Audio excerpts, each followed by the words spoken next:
지금 이 시간 우리와 함께 하시는 하나님을 찬양합니다. 하나님은 우리 교회와 함께 하십니다. 특별하게 사랑하십니다. 우리가 좀 부족하고 연약해도 정말로 인간의 상식을 뛰어넘는 간절한 소원이 있을 때 그걸 간구했더니 하나님이 들어주시고 그래서 이번 산상봉 집회도 정말로 하나님의 특별한 사랑을 경험했다, 이런 이야기들을 많은 분들이 하고 그랬을 정도로 하나님은 분명 우리 교회 특별히 챙겨주고 계십니다. 이렇게 확증한 대로 우리 교회를 향한 하나님의 사랑은 신묘막측하기에 이런 우리 동신교회 다니는 한 분 한 분도 믿음을 저버리지 않는 한, 필요할 때마다 신묘막측한 은혜도 하나님은 분명 베풀어 주실 것을 확신합니다. 자, 이렇게까지 많은 분들이 산상봉 집회를 통해서 하나님의 살아계심을 경험하고 하나님께서는 심지어 일기예보가 얼마나 정확하게 했겠어요? 그런데도 그것을 뛰어넘어 좋은 날씨 주셔가지고 강단 앞부분이 비가 새는데 그런 거 신경 쓰지 않도록 날씨도 아주 좋은 날씨 주시고 이러면서 하나님께 감사하고 느끼고 그러는데 이걸 깨닫지도 못하고 믿지도 못하고 우연이야 그런다면 그런 분의 불신앙은 우리가 어떻게 해야 되는 겁니까? 현실은 참으로 힘들고 어려운데 자꾸 그렇게 말하는 것은 그게 맞냐고 그럴지 모릅니다. 그런데 그게 기독교입니다. 우리 기독교가 뭡니까? 지옥 갈 수밖에 없는 죄인이었지만 하나님이 택하시고 그를 위해서 예수님이 대신 십자가에서 죽으심으로 영생 얻도록 하는 종교가 우리 기독교잖아요. 버림받아 마땅한 마른 뼈 같은 쭉정이 인생이라 할지라도 새로운 피조물이 되어 알고 인생이 될 수 있다. 그러면 그 말도 안 되는 얘기 하지 말라고, 그건 너무 논리적이지도 않고 상식적으로도 통하지 않는다고 이렇게 자꾸 반박하는 인본주의를 실상은 우리가 버려야 신앙생활을 건강하게 할 수 있습니다. 그래, 이번에 마지막 집회 시간에 너 하나님의 사람아 불신앙을 피해라, 인본주의를 인정은 하되 거기에 머물면 안 되고 그것을 벗어나는 초월하는 단계까지 나아가야 한다라고 하는 그 내용이었어요. 왜 그렇습니까? 이 불신앙을 인본주의의 노예로서 살아가는 것을 버리지 못하면 마른 뼈처럼 열매 없는 신앙인으로 교회를 왔다 갔다 하기 때문에 그러는 거예요. 왜 많고 많은 교인들이 마른 뼈 같은 신앙생활, 마른 뼈 같은 품격을 가지고 교회 다니는 기독교인이 존재합니까? 그들이 성경 지식을 몰라서요? 아닙니다. 그게 아니고 성경 지식은 갖고 있으나 불신앙을 버리지 못하고 인본주의의 노예로 살아가는 것을 벗어버리지 못하기 때문입니다.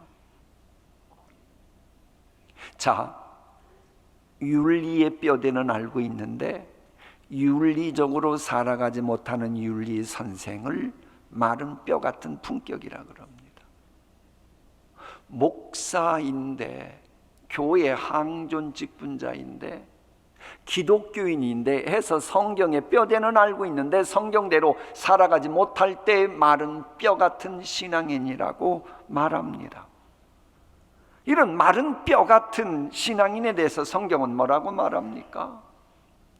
내게 붙어 있으면서도 예수님을 말하는 겁니다. 예수님께 붙어 있으면서도 열매를 맺지 못하는 가지는 아버지께서 다 잘라버리시고 열매를 맺는 가지는 더 많은 열매를 맺게 하시려고 손질하신다라고 말씀하고 계십니다.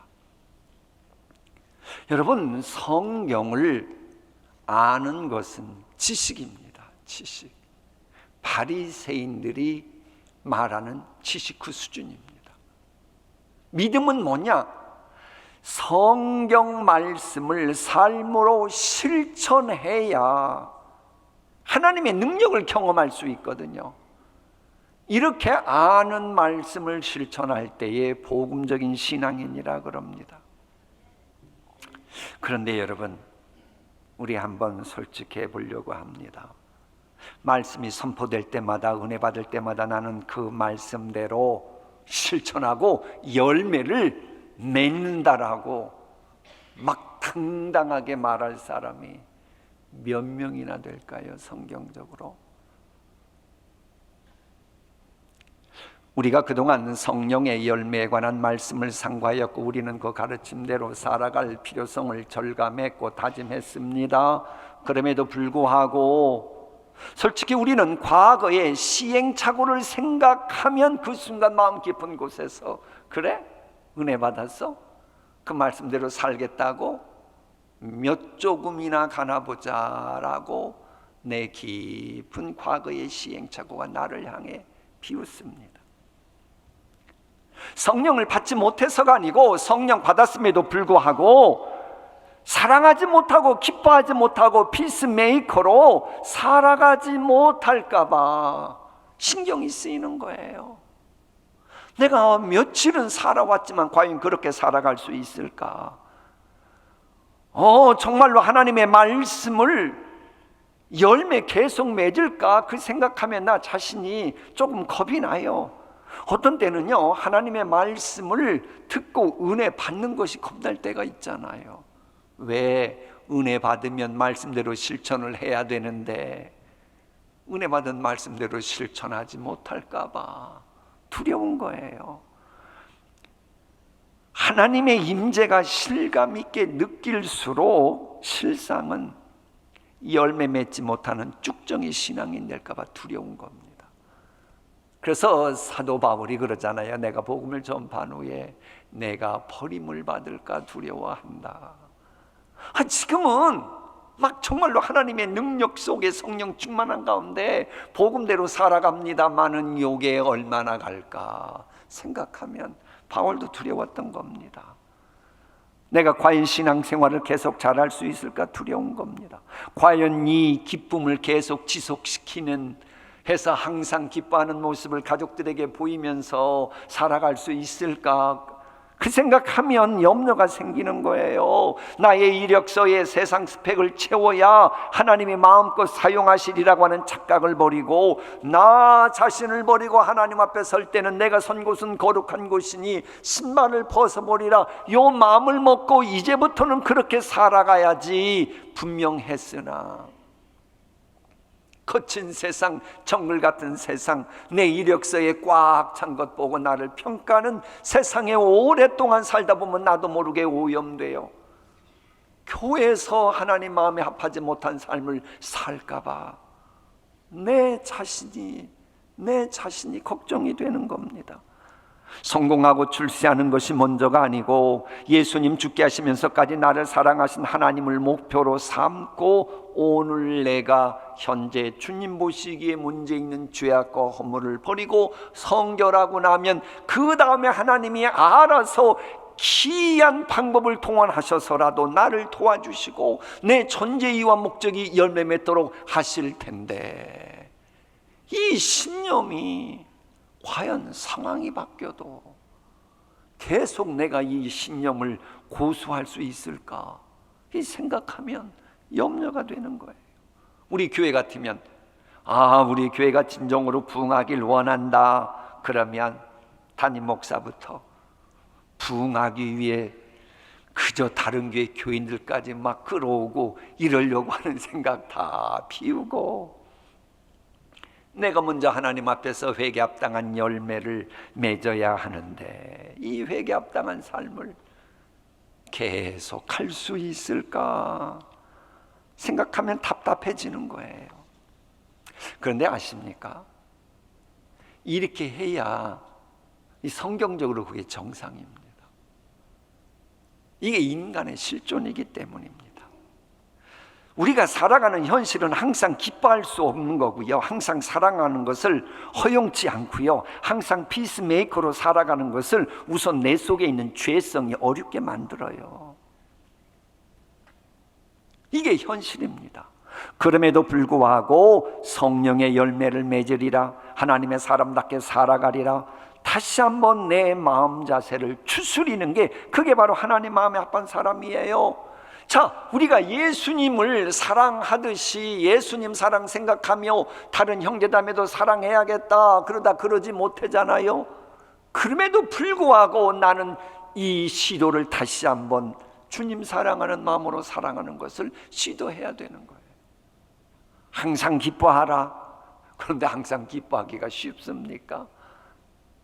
못했어도 또다시 항상 기뻐하려고 몸부림치는 사람이 하나님 마음에 합한 신앙인입니다. 주저앉고 싶지만, 포기하고 싶지만, 그럼에도 불구하고 예수님 생각하면서 부활 신앙을 가지고 주저하지 않고, 포기하지 않고, 좌절하지 않고 다시 한번 시도해 보는 신앙.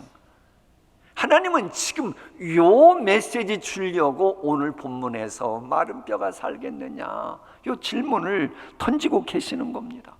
분명 눈앞에 펼쳐지는 현실은 이야기가 너무나도 힘이 들고 해서 피곤하고, 해결하는 것이 곤란하고, 절망의 늪에 빠진 채 빠져나오는 것이 어렵고, 이게 현실이지만 그럼에도 불구하고 전능자 하나님을 믿고, 전능자 하나님이 나를 사랑하시되 영원한 독생자 예수님 포기하면서까지 사랑하신 그 사랑 믿고 다시 한번 하나님과 보조를 맞추려고 시도하는 모습, 이게 바로 하나님이 원하시는 그런 모습입니다.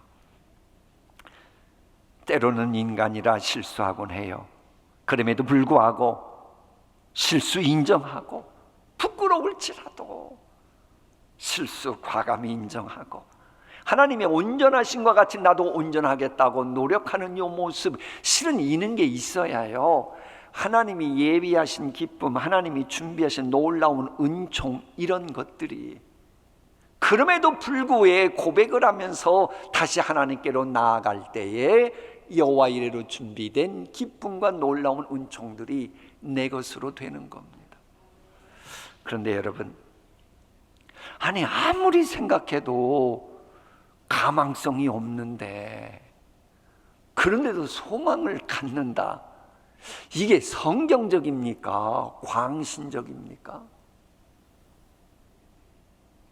이 문제를 우리가 하나님 앞에서 해야 돼요. 미리 조급하게 해드리지 않을게요.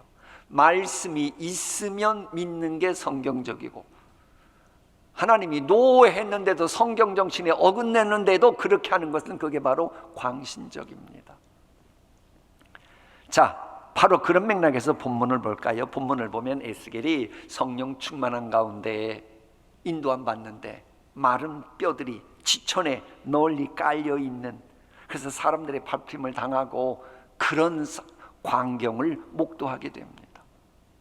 물론 여기에서 마른 뼈라고 하는 것은 하나님을 배신하고 하나님의 심판을 받아 바벨론 포로 생활, 그 궤도에 이미 진입해버린 이스라엘 사람들의 모습을 상징하는 겁니다. 어쨌거나 하나님을 믿고 하나님의 은혜로 출애굽하고 하나님의 은혜로 놀라운 은총을 입었던 사람들이, 약속의 땅을 차지했던 사람들이 그 은혜를 주신 하나님을 배신하고 하나님을 모욕하자 하나님도 어느 순간 너무 화가 나가지고 그들을 향하던 얼굴을 돌려버리시는 거예요. 하나님의 얼굴빛이 비치는 동안에는 어둠의 세력이 감히 어찌하지 못했는데, 어둠의 세력이 가만히 보니 하나님의 얼굴빛이 없는 거예요. 그러자 갈대아 지역에 그 바벨론 느부갓네살 왕이 쳐들어와서 그들이 그렇게도 믿고 하나님이 알아서 챙겨주실 거라고 믿었던 성전을 불살라버리고 그 안에서 사람도 죽이고, 그러면서 예루살렘 성도 회파하게 됩니다. 자, 성경을 봅니다. 그의 백성이, 하나님의 백성이 하나님의 사신들을 비웃고 하나님의 말씀을 멸시하며 하나님의 선지자를 유혹하여 여호와의 진노를 그의 백성에게 미치게 하여 회복할 수 없게 하였으므로 하나님이 갈대아 느부갓네살 왕의 손에 그들을 다 넘기심에 그가 와서 그들의 성전에서 칼로 청년들을 죽이며 청년 남녀와 노인과 병약한 사람을 긍휼히 여기지 아니하였으며 또 하나님의 전을 불사르며 예루살렘 성벽을 헐며 칼에서 살아남은 자를 그가 바벨론으로 사로잡아가매 무리가 거기서 갈대아 왕과 그의 자손의 노예가 되어 이에 토지가 황폐하여 땅이 안식년을 누림같이 안식하여 70년을 지냈으니, 그러니까 사람이 70년 안식했다는 게 아니고 사람이 살아야 될 땅이 황폐해져서 70년 동안 쉬었다, 그 표현인 겁니다. 여호와께서 에레미야의 입으로 하신 말씀이 이루어졌더라. 이제 이런 상황이다 보니요, 그 열왕기로 하루 가면 유대왕 여호야긴이 포로로 짐승처럼 끌려갑니다.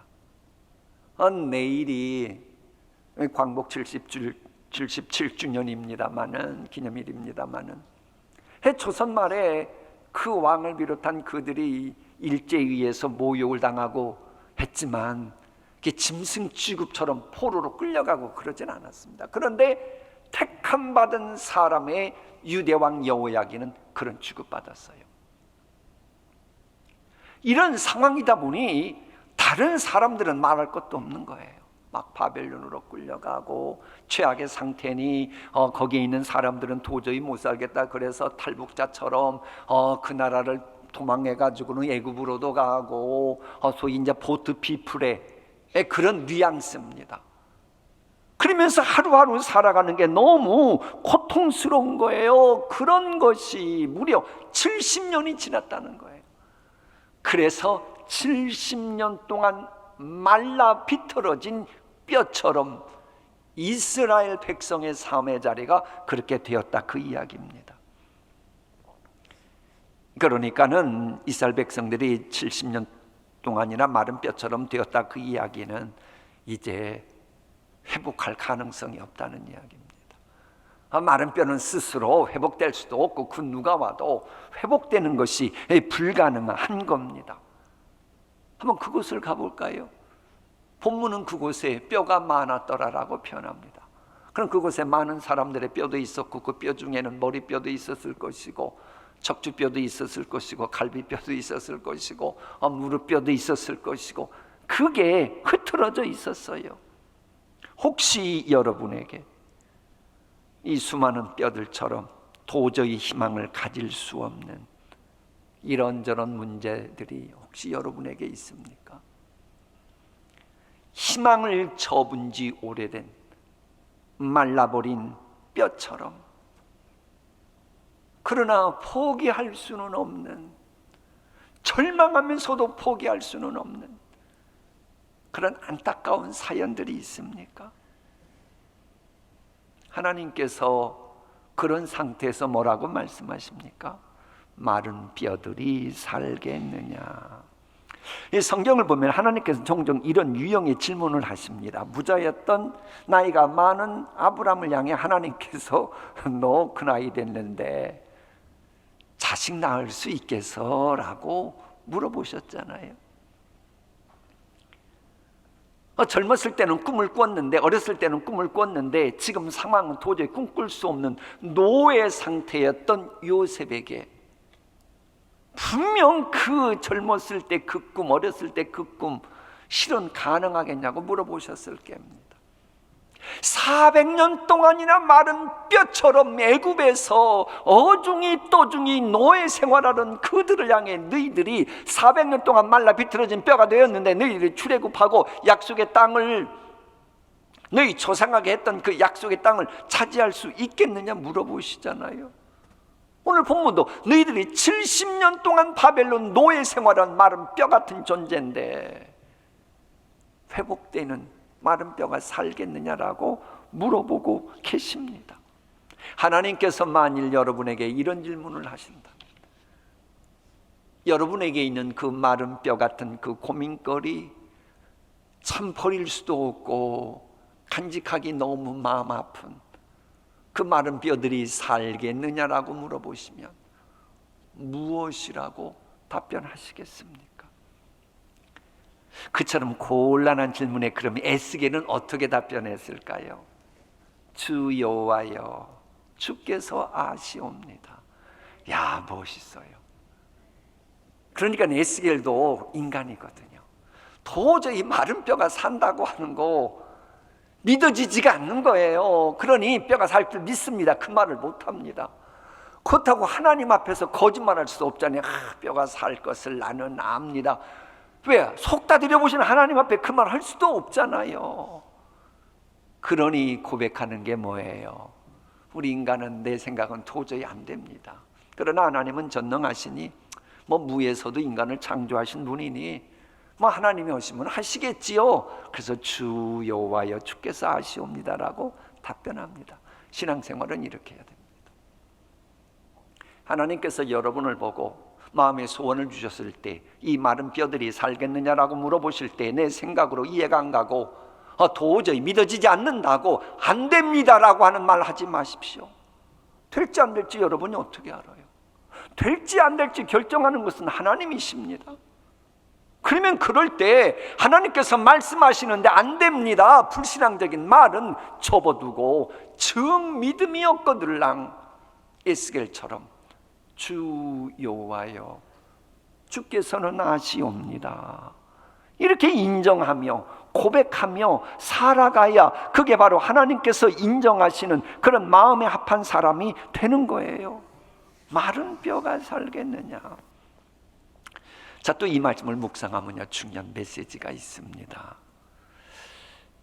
하나님께서 나중에 보니 이 뼈들이 큰 군대를 이뤘다라고 되어 있어요. 극히 큰 군대입니다. 근데 하나님은 극히 큰 군대를 얼마든지 그 마른 돌 가지고도 만드실 수 있는 분이고 우리 예수님께서 말씀하셨어요. 그런데 하나님은 그렇게 하시지 않았습니다. 기존에 있던 마른 뼈들을 가지고 재활용하셔서 재활용하셔서 강력한 군대를 만드셨습니다. 하나님은 여러분을 향한 놀라운 약속 얼마든지 이루실 수 있습니다. 그러나 하나님께서는 여러분에게 있는 여러 가지 것들, 그것들이 합력하여 선이 되게 하며 약속 성취를 하시는 분입니다.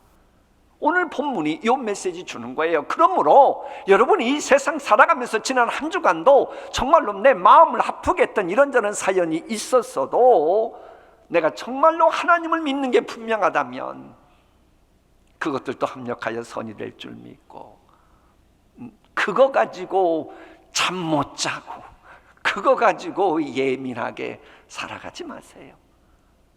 하나님 최선 다했는데 그랬네요. 이게 그러면 어떻게 합력하여 선이 될까요? 요렇게 좀 믿는 넉넉한 믿음, 여유 있는 모습, 이게 필요한 거예요. 자, 이번 주 이제 부흥사경회 때 첫 번째 시간 내용이 뭐였어요? 세상은 이력서에 꽉꽉 채우는 것을 강조하고 그 중심으로 사람을 들어쓰지만 하나님께서는 그게 아니고 가난한 심령이 될 때에 내가 선 곳은 거룩한 곳이니 신발을 벗으라, 그 말씀에 순종할 때에 그 가난한 심령에 하나님이 함께 하셔서 귀하게 사용하시고 이게 바로 하나님 마음에 합한 자다라고 말씀하셨잖아요. 근데 그 말씀 듣고 어떤 나이 많으신 분이 고민하시는 거예요. 그러면 제가 지금까지 내 이력서에 채워놨던 그것들은 어떡합니까? 하나님 앞에 버리라고 그랬는데, 비우라고 그랬는데, 이런 생각 안 해보셨어요? 바로 그것에 대한 대답도 본문에 있는 거예요. 바로 그것들을요 함부로 버리지 마세요. 함부로 버리지 마세요. 그것들을 주의 진리로, 말씀으로 묶어서 용도 변경을 잘하면 그게 바로 하나님께 영광 돌리는 것이 되고야만 합니다.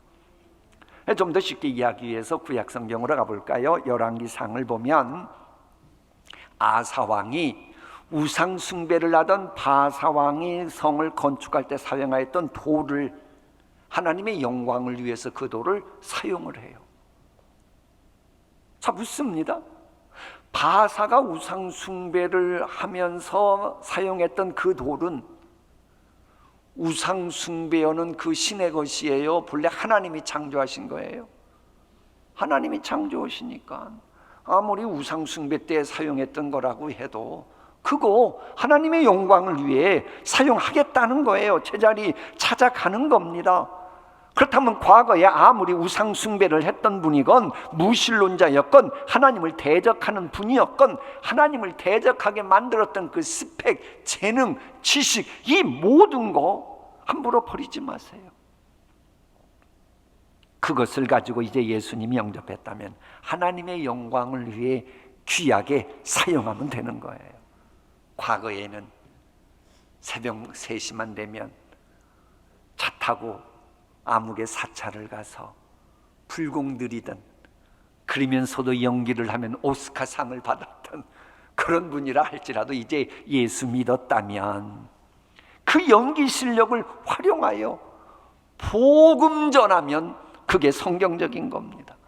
이런 센스를 가졌고 이런 센스를 가지고 살았던 분이 바로 그 웨슬레입니다. 이 감리교를 창설했다고 하는 영국의 그 사제입니다.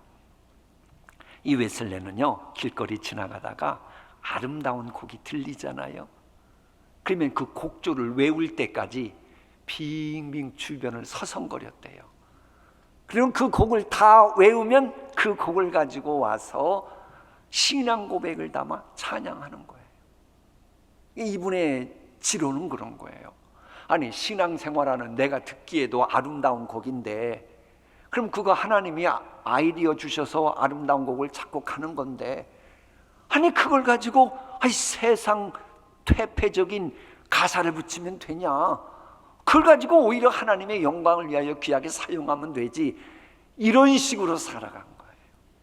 그런데 저 같은 경우도 간혹 구역장관짤 그 전에 모임 있을 때 이제 목사님입니다. 목사님 노래해야 되는데 찬송가는 안 돼요. 유행가 불러야 돼요. 그럼 제가 어떻게 했겠어요? 그럼 제가 유행가를 불렀어요. 어떤 유행가냐? 두만강 푸른 물에를 찬송가사로 붙여서 요단강 푸른 물에 노젓는 배들로 이렇게 했어요. 이건 제 순수 아이디어가 아니고 실은 웨슬레가 그랬던 것이고 좀 더 깊이는 아사왕이 그랬던 겁니다. 이렇게 살아가 보세요. 그러면 내가 지금까지 어떤 삶을 살았을지라도 주 안에서 내가 심령이 가난한 자가 되면 거기에 성령께서 역사하셔서 그동안의 모든 것이 합력하여 선이 되게 하시는 겁니다. 진실로 내가 하나님의 사람이란 사실을 모르기 전에 개발했던 온갖 재능이나 스펙들을 이처럼 하나님의 영광을 위해 사용하면 되잖아요. 이런 소망을 늘 가져야 돼요. 내가 과거의 삶이 어땠든지 간에 왜 나를 향한 하나님의 생각은 절망하게 만드는 재앙이 아니라 장래에 희망을 주려는 것이기 때문에 그러는 거예요. 그런데 이렇게 희망을 주는 영이 바로 성령님입니다. 그런데 이제 오늘 본문에 보면 이 생기가 사방에서 왔다고 되어 있어요. 아주 중요한 이 조직신학적인 포인트가 있습니다. 자, 하나님은 온 우주에 무소부지하시고 편재하신 분입니다. 그러면 그 하나님의 영이니 당연한 거예요. 온 우주에 있는 거예요.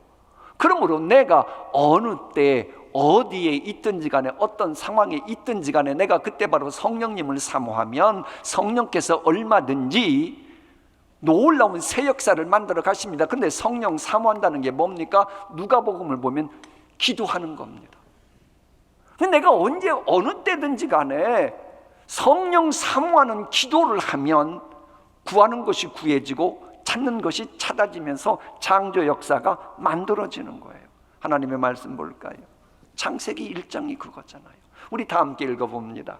시작. 태초에 하나님이 우주를 창조하셨다. 지구는 아무 형태도 없이 텅 비어 흑암에 쌓인 채 물로 뒤덮여 있었고 하나님의 영은 수면에 활동하고 계셨다.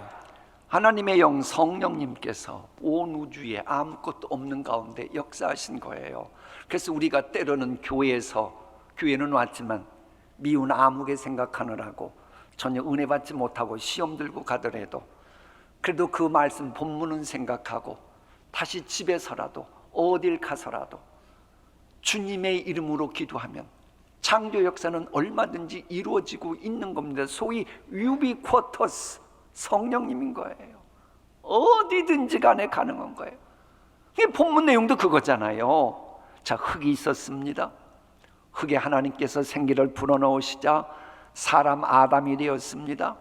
흙이었으나 성령으로 말미암아 인간이 된 아담이 그때부터 하늘과 땅과 바다에 있는 모든 생물에게 이름을 붙여주는 참으로 신나는 그 역사를 써내려갔습니다. 이게 바로 성경인 거예요. 내가 생기의 영을 받으면 아무리 흙수저를 할지라도 활력 있는 삶이 만들어집니다. 그래서 본문에 보니 마른 뼈지만 거기에 생기가 들어가니까 말씀을 태어냈다 그랬잖아요. 즉 진리의 영이 역사하니까 이 뼈끼리 부딪히는 소리가 났다는 거예요. 모든 것이 합력하여 선이 되는 역사가 시작되는 거예요. 거기에 힘줄이 생겼다. 힘쓰는 힘줄이잖아요. 그럼 모르긴 몰랐어도 핏줄도 만들어지지 않았겠어요. 성령께서 말씀이 살아 움직이는 핏줄도 만들어졌겠죠. 거기에 살이 붙었어요. 이 살이 붙었다는 건 뭐예요? 나중에 그 사람이 때깔나는 윤택이 있는 삶을 살도록 하는 모든 준비 작업이 됐다는 거예요. 그러면서 성령께서 역사하시고 강권적으로 들어가자 다이나믹한 스토리가 전개됩니다. 성령께서 역사하시자 마른 뼈들이 춤추듯 사명을 재밌게 감당하는 강력한 공동체가 된 거예요. 그러므로 하나님의 사람들이었는데 코로나19 바이러스에 감염되어 앙상한 뼈만 남은 가정이 되었고 내 심령이 되었고 앙상한 뼈만 남은 생업이 되었습니까? 그런 분들이요, 한번 지금 이 시간부터라도 성령 사모하면서 기도해 보세요. 다시 살아날 줄 믿습니다. 자, 마무리할게요. 한때 유행했던 변한 여자라고 하는, 여러분 얘기 들어보셨을 거예요. 이 여우 같은 여자에서 여유 있는 여자로, 화난 여자에서 화난 여자로, 따지는 여자에서 따뜻한 여자로, 착각하는 여자에서 자각하는 여자로, 남들을 애먹이는 여자에서 남들 때문에 애태우는 여자로, 답답한 여자에서 답을 아는 여자로 변한 여자. 얼마나 멋진 변화입니까? 사람은 이렇게 변화해야 돼요.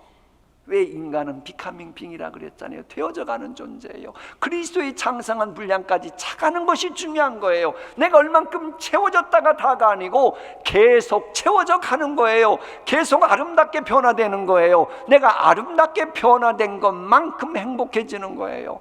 그래서 내가 지금까지 안 됐던 것들도 다시 한번 시도해서 하나님의 도우심으로 새롭게 변화되면 또 행복의 영역이 커져가는 것입니다.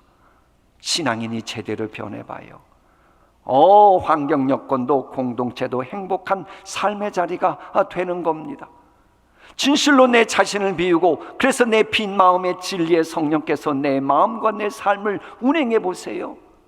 마른 뼈 같은 인생이 세상이 감당치 못하는 사람으로 변하기 시작합니다. 하나님이 그렇게 만들어 주십니다. 마른 뼈 같은 가정도 살맛 나는 가정으로 만들어 주시고, 마른 뼈 같은 교회 사역도 춤추게 만들어 주시는 그 하나님의 능력을 경험하게 되는 거예요. 어떤 때요? 성령님이 내 마음속에 임재하시고 성령님의 감화 감동하심을 소멸하지 않을 때, 하나님께서 여러분에게 질문하십니다. 여러분에게 있는 마른 뼈가 능히 살 수 있겠느냐? 기도하시겠습니다.